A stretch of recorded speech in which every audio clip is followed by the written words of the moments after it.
Hey everyone, welcome back to my channel.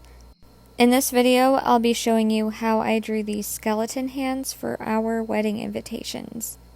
And also I have a story time. Sort of, it's not very long. Okay, so one morning I was just chilling, having coffee, doing my morning routine, eating my overnight oats. And then I got a Facebook message from a friend, and she told me that there was a garage sale near my place and they were selling Halloween decorations. And I went over there because what else am I going to do at 9:30 in the morning? And guess what I found? I found a skeleton, but not just like a Halloween decoration cheap skeleton. I found like one of those doctor skeletons that have wires in the joints so you can pose the fingers and things like that, and it has like the cartilage and everything. Obviously it's not real bones, it's fake, but like it's one you would see in like a chiropractor's office or something like that. I got that sucker for $5. Yeah. And I wanted one so bad, specifically a doctor's office one, because I wanted to be able to use this as reference since I draw skeletons all the goddamn time. And what better time to use it than for this illustration I planned for me and Brad's wedding. Hello. So yeah, this was a huge lifesaver. I was able to bend the joints exactly how I wanted them.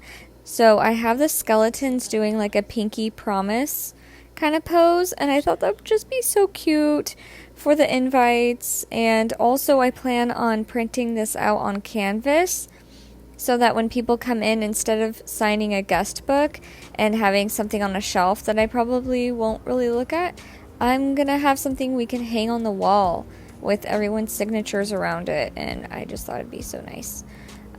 Yeah.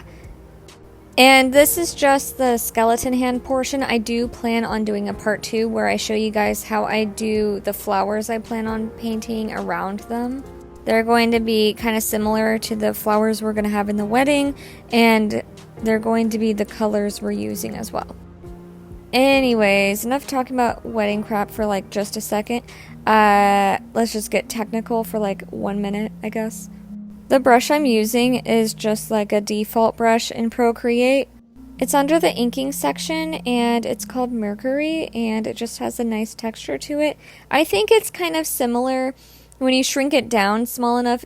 It kind of looks like a ballpoint pen, and that's what I wanted. So yeah, I tried making this look as traditional as possible and tried my best not to obsess about it looking perfect. I wanted the edges to be a little scratchy.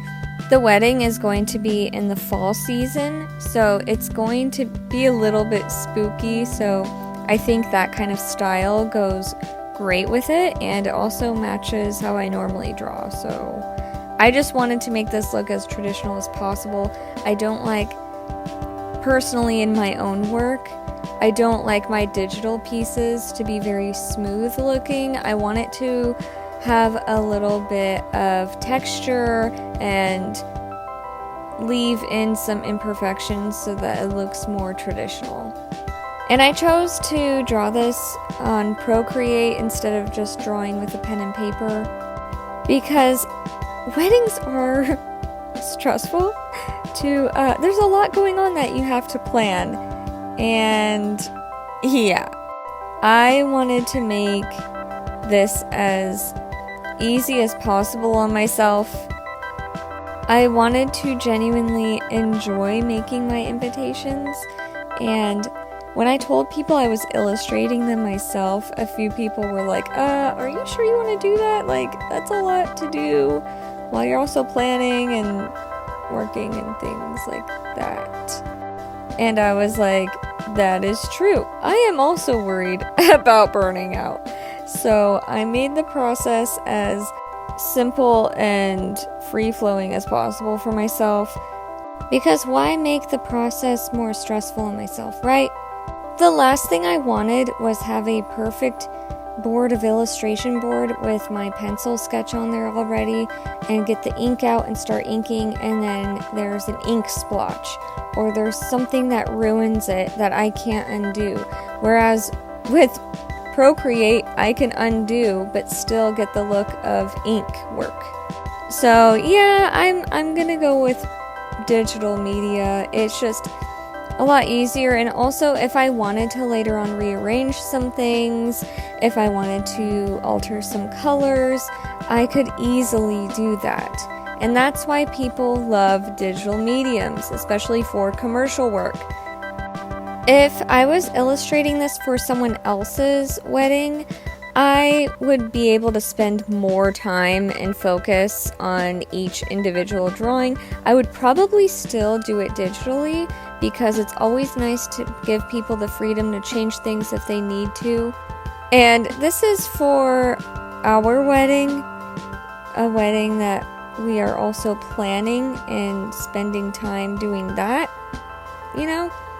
So I especially felt like digital media would be the best way to go, and Procreate is just a dream come true. So yeah, the image being digital is also really nice because it's going to be one less step with creating the invitations. I don't have to scan it, and I can also still have it on canvas, and that's what I plan on doing.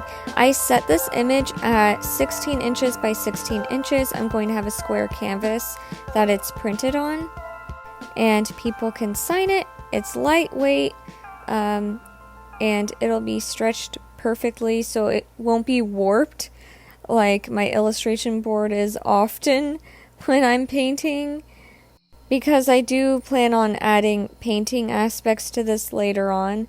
Could you imagine what the illustration board would look like if I actually painted in gouache and just like put it on an easel for people to sign? Like, it would be all sorts of warped. It would not be cute, okay? And yes, there are ways to flatten the board 100%, but like, a girl's gotta get just focusing on getting married. I still gotta get my dress altered, okay? I don't have time.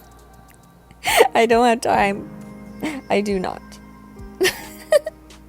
In another video, okay, so on my TikTok, a lot of people have been liking my antique videos, specifically this vanity I saw in an antique shop a while back in New York.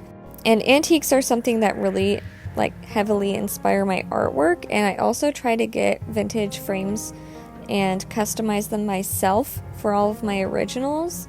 The theme of our wedding is kind of antique looking and gothic looking, and so for the wedding centerpieces, my mom and I went to Goodwill and some antique shops, and I actually found a lot of cool silver platters.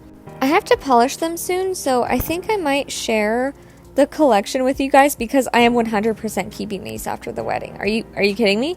I'm going to be using 100% all of these silver platters I had to buy. I mean, they're silver plated, but still, they're so pretty looking. So I might make that as a future video and also do some more antique hunting videos. Yeah, just showing like where I'm finding my frames and stuff like that. I thought that would be fun. Anyways, here's how it turned out. In the next video, I'll show you how I end up painting the roses using Procreate. I hope you guys liked this video. Please give it a thumbs up if you did, and I will see you next week. Bye!